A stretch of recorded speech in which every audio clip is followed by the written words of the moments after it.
Bonaventure, Itinerarium Mentis in Deum, Episode 13.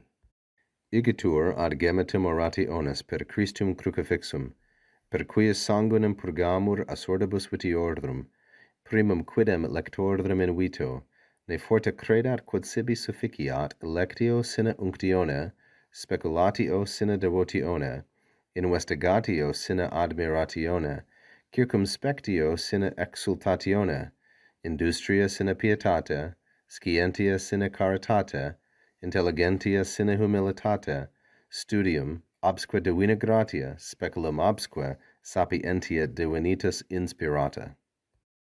This is a very long sentence, and certainly much longer than we would typically deal with in a single episode, but from lectio through the end, it's very repetitive in structure and quite easy to translate, so we will do the whole of it.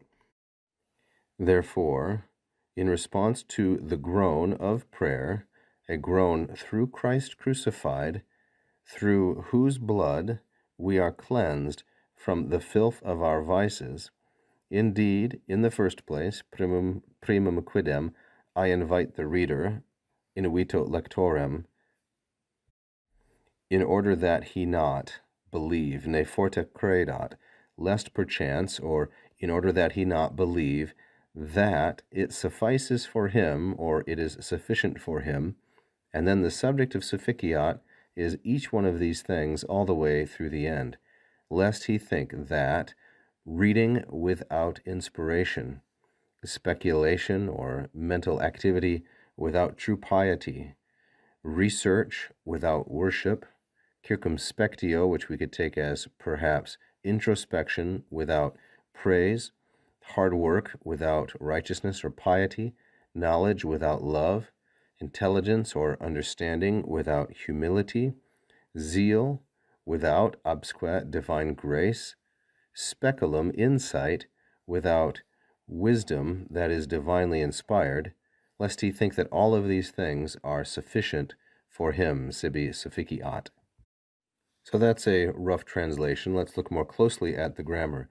Therefore, in response to, that's how I'm taking ad here, gemitum, remember, is mentioned in the previous part of the essay. It's in chapter 3. In response to the prayer of faith by Christ crucified, per Christum crucifixum, per, of course, plus the accusative, so Christum and crucifixum, masculine singular accusative, through Christ crucified, through whose blood, the antecedent of quies is Christum, through whose sanguinem we are purged from the filth of our vices.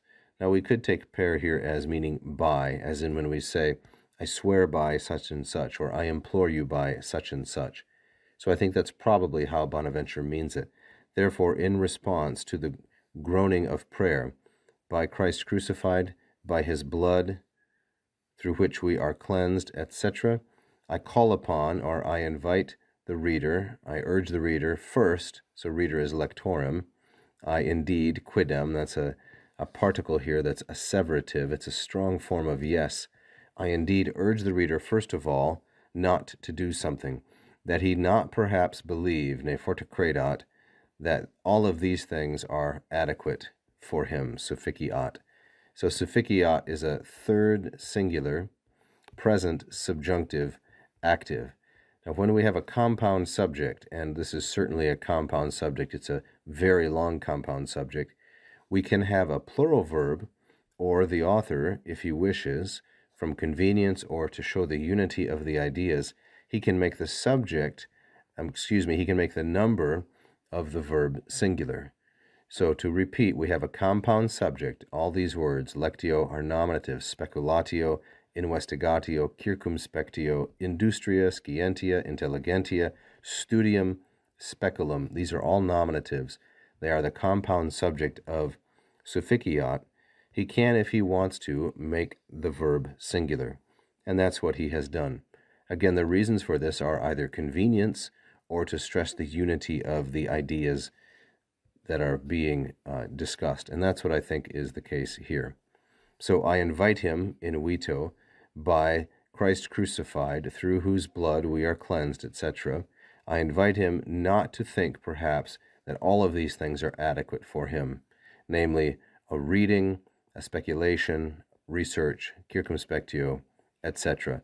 Each one of these has a sine unctione, a sine clause, sine devotione. So each of these is an ablative.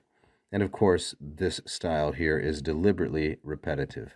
Deliberately repetitive. Each one of these is an ablative. The variety here is that he uses obsque, obsque.